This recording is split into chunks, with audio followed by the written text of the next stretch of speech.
Assalamualaikum warahmatullahi wabarakatuh. Perkenalkan saya Melida Afifa dari Universitas Cyber Asia, program studi PJJ Manajemen.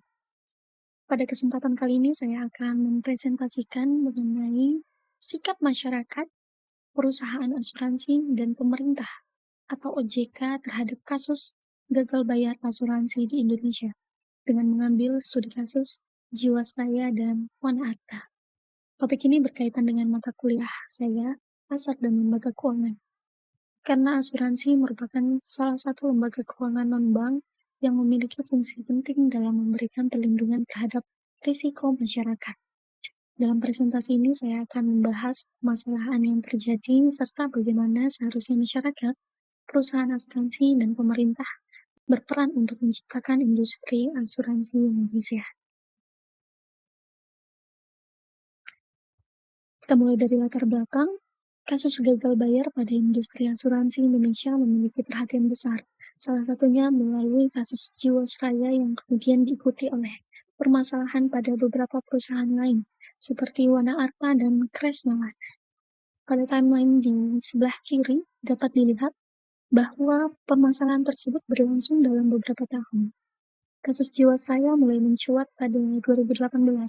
Kemudian pada 2020 terjadi penyitaan aset dan rekening yang berkaitan dengan kasus tersebut, serta pencabutan izin usaha oleh OJK.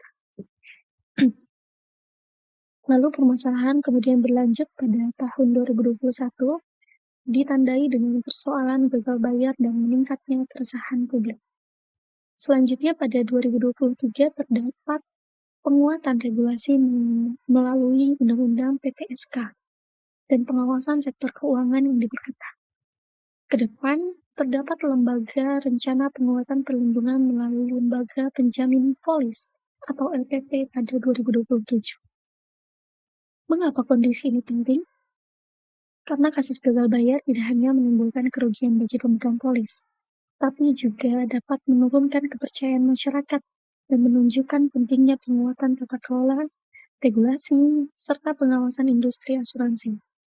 Hal inilah yang kemudian menjadi dasar pembahasan saya. Nah, selanjutnya kita perlu memahami mengapa kasus gagal bayar dapat terjadi. Pada bagian kiri terdapat 3 pihak yang berkaitan dengan permasalahan ini, yaitu perusahaan, regulator, dan juga konsumen. Dari sisi perusahaan terdapat faktor seperti tata kelola dan investasi. Dari sisi regulator terdapat faktor pengawasan dan regulasi. Sedangkan dari sisi konsumen terdapat faktor literasi dan pemahaman terhadap produk asuransi. Jika dijabarkan, pertama, tata kelola perusahaan yang lemah, penerapan good corporate governance yang belum optimal, dan keputusan bisnis yang kurang prudent dapat meningkatkan risiko perusahaan. Lalu ada juga investasi yang berisiko tinggi. Dana premi yang dikelola perusahaan perlu ditempatkan secara hati-hati, karena pengelolaan investasi akan berpengaruh terhadap kemampuan perusahaan memenuhi kewajiban. Yang ketiga, terkait pengawasan dan regulasi juga menjadi faktor penting. Pengawasan perlu diperkuat dan regulasi harus mampu mengikuti perkembangan industri. Dan yang terakhir adalah literasi keuangan masyarakat. Konsumen yang kurang memahami polis dan terlalu bergantung pada penjelasan agen dapat lebih rentan mengalami kesalahpahaman. Jadi, kasus gagal bayar tidak dapat dilihat hanya dari satu faktor, tapi merupakan kombinasi dari tata kelola perusahaan, pengawasan regulator, dan pemahaman konsumen. Nah, setelah mengetahui beberapa faktor penyebabnya, kita masuk pada pihak pertama, yaitu masyarakat sebagai konsumen asuransi. Menurut saya, masyarakat perlu memiliki sikap yang lebih kritis dan tidak hanya bergantung pada penjelasan agen saja. Pertama, sebelum membeli, masyarakat perlu mempelajari polis, membandingkan produk, dan memahami risiko yang ditawarkan. Lalu, saat sudah menjadi nasabah, kewajiban juga perlu dijalankan, seperti membayar premi tepat waktu, menyimpan dokumen polis, dan melaporkan apabila terdapat perubahan data. Ketiga, apabila terjadi masalah, masyarakat perlu mengambil langkah secara resmi, misalnya dengan menghubungi perusahaan terlebih dahulu, mengajukan keluhan secara resmi, dan menggunakan jalur mediasi atau mekanisme penyelesaian sengketa yang tersedia. Dan yang terakhir, masyarakat perlu terus meningkatkan literasi keuangannya. Misalnya, dengan membaca informasi mengenai produk keuangan, mengikuti seminar atau webinar, serta memahami hak dan kewajibannya sebagai pemegang polis. Jadi, masyarakat bukan hanya pihak yang harus dilindungi, tetapi juga harus berperan sebagai konsumen yang cerdas dan bertanggung jawab. Nah, selanjutnya adalah sikap perusahaan asuransi dalam menjalankan bisnisnya.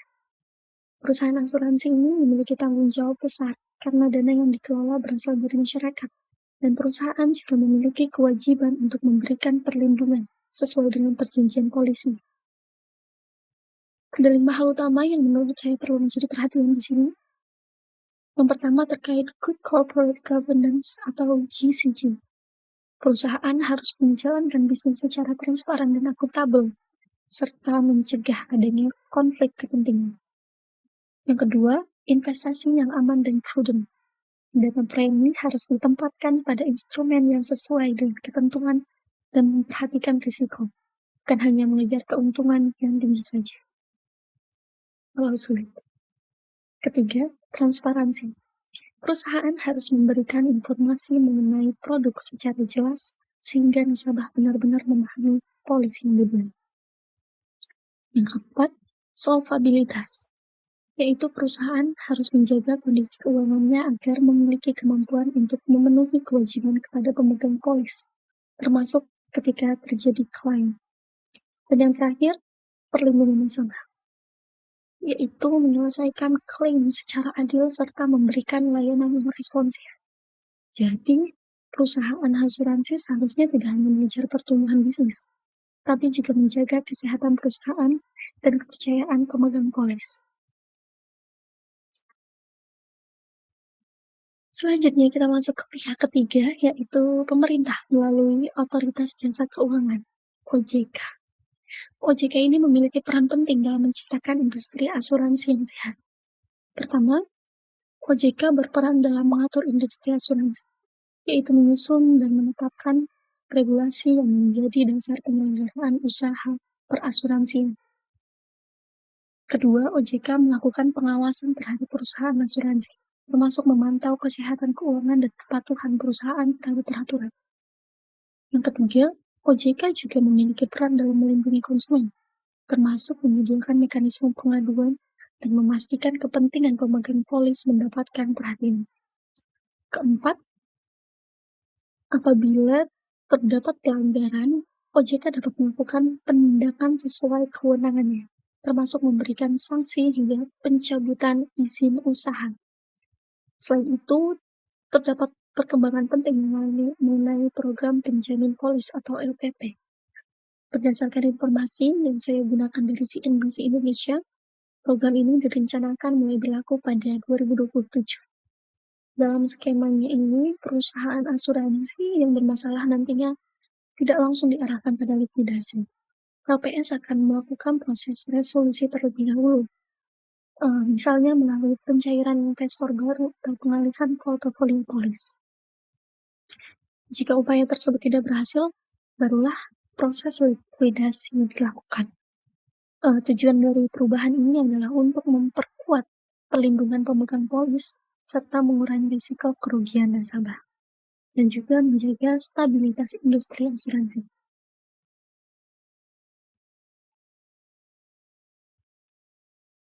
Dari pembahasan ketiga pihak tadi dapat dilihat bahwa penyelesaian masalah industri asuransi tidak dapat dibebankan hanya pada satu pihak saja. Masyarakat perlu menjadi konsumen yang bijak dan cerdas, yaitu memahami produk dan haknya sebagai pemegang polis.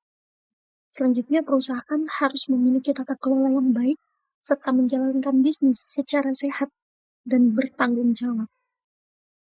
Sementara itu, untuk OJK atau pemerintah berperan dalam mengatur dan mengawasi industri secara serta memastikan perlindungan terhadap konsumen. Jadi ketiga pihak ini saling berhubungan. Perusahaan yang sehat akan meningkatkan kepercayaan masyarakat. Masyarakat yang memiliki literasi keuangan akan menjadi konsumen yang lebih kritis, Sementara pengawasan OJK diperlukan untuk menjaga agar perusahaan tetap berada dalam koridor regulasi. Jadi, apabila ketiga pihak menjalankan perannya, industri asuransi dapat menjadi lebih sehat, terpercaya, dan berkelanjutan. Hal ini juga berkaitan langsung dengan mata kuliah pasar dan lembaga keuangan, karena asuransi sebagai lembaga keuangan non-bank memiliki fungsi perlindungan risiko yang membutuhkan sinergi antara regulator, pelaku usaha, dan masyarakat.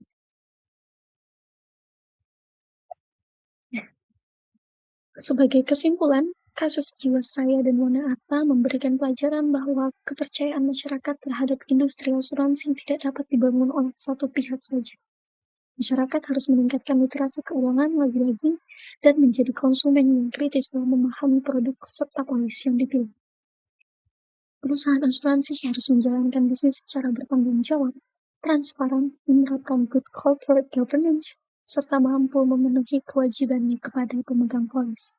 Sedangkan pemerintah melalui OJK harus terus memperkuat pengawasan dan perlindungan konsumen, serta mendorong sistem perlindungan yang lebih baik.